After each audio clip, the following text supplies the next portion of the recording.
Hello and welcome back to Reviewing with an Advantage. Today we're going to be reviewing the newly translated German game The Dark Eye by Ulysses Spiel. The Dark Eye is the most popular role-playing game in German-speaking countries with over 30 million players over 30 years of game.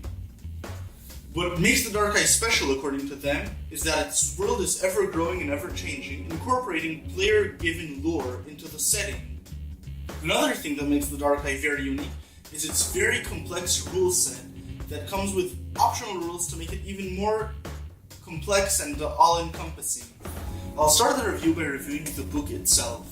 I got the deluxe leatherette Kickstarter version from my local retailer. The book itself is very well designed, both interior and exterior wise, and you can see that it's beautiful. It's a beautiful book, basically, very sturdy and very well built, with a lot of interior art and full color pages. I'll continue where they start the book. The mechanics themselves. The mechanics of The Dark Eye are fairly simple at their core.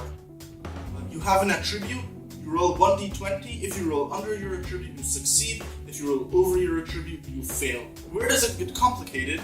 With skill rolls. Each skill is linked to 3 attributes, or 2 attributes with one appearing twice. In order to make a skill roll, you have to roll 3d20, one for each attribute, and succeed on all 3 rolls. Then, what does your skill rating matter? You use your skill points in order to buy off points from your d20. For example, let's say I'm going to make a climbing roll. Climbing depends on courage, agility, and strength. Say my courage is 12, my strength is 14, and my agility is 15. On the first die roll, courage, I'd have to roll 12 or under. On the second die roll, agility, I'd have to roll 15 or under. And on the third die roll, strength, I'd have to roll 14 or under in order to succeed on my climbing check. If, in this example, I rolled 14 on my courage roll, which as you remember is 12, I'd have to spend 2 of my skill points in order to bring the die roll low enough in order for me to pass. If I run out of skill points and still can't bring the die roll under the required numbers, I fail the test. The skill only replenishes after all 3 rolls. That means that I have to use my entire pool between all 3 rolls. The remainder of skill points that I have left after the 3 die rolls determines the quality level of my success. Attack rolls are much more similar to attribute rolls than skill rolls. You only have 1 die roll in which you have to roll under your attack stat. Your attack stat is determined by your courage and your weapons rating. There are 3 types of magic in the game, The Dark Eye. There's Elven magic, Arcane magic, and Divine miracles. Each spell that isn't a cantrip works just like skills. You have your rating in the spell, and 3 linked attributes that you have to roll under in order for the spell to succeed. You can spend points from your spell rating in order to bring the die roll under your attribute rating. As I said, most of the mechanics are pretty straightforward, except when it comes to skills. In addition to a rating, skills also have applications. Applications are specific uses of skills, for example, climbing mountains, or perception, spot. These applications require you to have them whenever you're required to roll them. If you don't have an application, and you have to roll, and you roll the skill without the correct application, you suffer a penalty of 3 or whatever the GM determines, according to the situation. This is very poorly thought out, at least according to the book, because it never says where you can acquire these general applications. There are, aside from general applications, new applications which are specific to the skill that you can only acquire through advancement of special abilities during character creation or character advancement. Other than applications, skills also have uses and trade secrets. These work very, very similarly to applications, with very small nuanced differences. I think, personally, that splitting these into 3 groups makes the game overly complicated, even more so than it already is. However, for those who prefer their game more granular and realistic, this split is in fact beneficial. Another mechanic I'll discuss in The Dark Eye is fate points. Fate points are this game's version of a meta currency, much like Savage Worlds pennies and Fantasy Flight game Star Wars system Destiny points. These can be spent by players in order to cause a plethora of beneficial effects, ranging from raising your defense momentarily, going first in combat, and even re-rolling a single die in a check. Finally, on the mechanics front, I'll be discussing combat. Combat in this game isn't that simple, but isn't complicated as skill rolls and applications. You have your attack stat, which is derived by your combat technique and courage, or in the case of ranged combat, your combat technique and agility.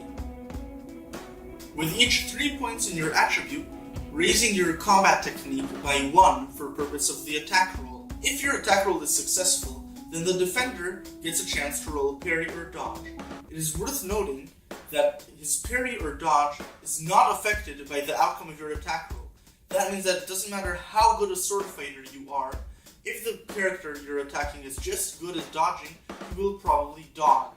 This is doubly true since you can spend fate points in order to raise your defense by 4. Other than that, each weapon has a damage rating, which is designated by a number of 6-sided dice and a static number, which is always added to the result of the dice. This is the damage done, which from that, the protection rating of your armor is deducted, and the result is deducted from your remaining life points. It's worth mentioning that the Dark Eye has a plethora of optional rules to make the game more complex, or in some cases less complex, which is very nice and well needed for first-time game masters. But I won't be going into them in this video. The next thing in the book is character creation.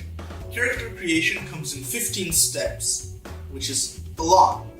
Although, only 11 of them are actual steps. The other ones are review your choices, choose a name, get a character concept. So what exactly do you choose during these 11 steps? Well, everything. Everything from setting your character's attributes, choosing his race, his profession, the culture he comes from, and his special abilities is all decided during character creation. Character creation is very complicated and it takes a long time. When I tried rolling up characters instead of using the pre-generated characters given with the Kickstarter material, it took me around 2.5 hours to get a character that I understood and was satisfied with. An interesting quirk of these mechanics of character creation is that you can have a character which can cast both arcane and divine spells. If that character is an elf, then he can even use all 3 forms of magic: elven singing, arcane magic, and divine miracles. I think this is very interesting and allows for much granularity in character creation. Well, after you've created your character and played through a few sessions of the Dark Eye, comes the point where you want to advance and improve your character with your points. Advancement is overly complicated, and that's an understatement.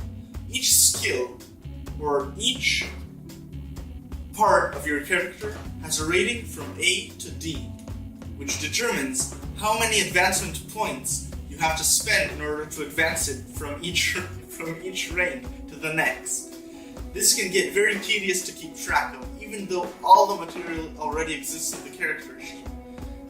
The main thing this does is make the character sheet more cluttered. After all the parts of character creation, including cultures and professions, special abilities, and attributes, comes a few chapters of bestiary, GM advice, equipment, and so on. These chapters are mostly lacking in content. The GM advice, while pretty solid, is still only 9 pages long. The bestiary, again, around 10 to 12 pages. There's barely enough content for you to use during your game. Something that you may have noticed missing completely from the book is setting content. All the setting content that you can get from this book comes from the cultures and a short introduction in the introduction of the book. The introduction basically gives you 1 paragraph about each country in the continent of Aventuria. That is not enough to run a game in these countries. Basically, all you have in this book are mechanics and pre-built cultural packages. That is not enough to use the setting, which is a shame since the setting, 30 years in the making, is one of the selling points of the Dark Eye. So in summary, the good about the Dark Eye, it has very detailed rules, it's done very well, except for some typos and glitches that you can find throughout the book, and it has very granular characters, which means that you can get nearly any concept you can think of. The bad, there's nearly no setting info throughout the book. all the setting info coming either from one paragraph on each country or from the cultures of those same countries, which mostly describe the lifestyle of the country dwellers. The system itself is overly complex, with this review barely have touched the tip of the iceberg of the mechanics. And in my opinion, a third bad thing about these mechanics is that defense trumps attack. It doesn't matter how good you are at attacking, if the person against you is better than you at defending, you'll always be able to defend, without relevance to how well you yourself roll. The neutral. There are many detailed rules throughout the book that let you cover almost any situation imaginable. Some GMs appreciate this and use these rules, while others prefer more of a hand-waving method. I think either is fine, so I put this under neutral. There are only 4 races in the book.